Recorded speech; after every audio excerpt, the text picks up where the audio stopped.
Let's go first to Amelia Adams, who is in Washington, D.C. And Amelia, the president is watching the results there at the White House.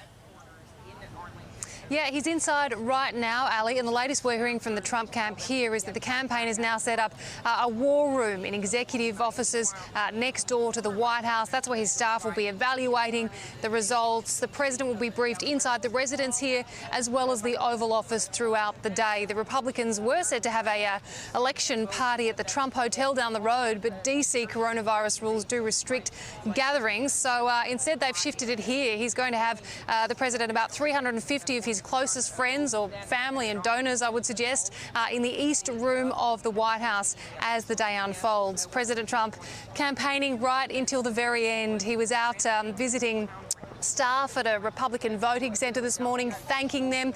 He said he's extremely confident. He's predicted a Republican landslide, and he was asked if he's prepared a speech of any sort. No, I'm not thinking about concession speech or acceptance speech yet. Hopefully we'll be only doing one of those two. And you know, winning is easy. Losing is never easy. Not for me, it's not. But I think we have, when you see rallies, the likes of which in the history of this country, probably in the history of the world, nobody's ever seen before. There's a tremendous love going on in this country. And there's really a tremendous unity. There's a tremendous unity. Nobody's ever seen that.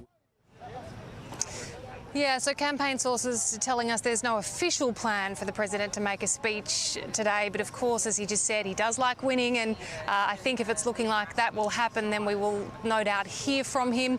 And while all this is carrying out around the White House, there's an incredible, unprecedented amount of security. There's an unscalable fence that's gone up right along the perimeter, plus plenty of security barriers and police and law enforcement. So they are quite concerned about the potential for unrest, whichever way this result goes today. Ali? Well, we've been hearing it's very orderly, Amelia. What's the mood like there?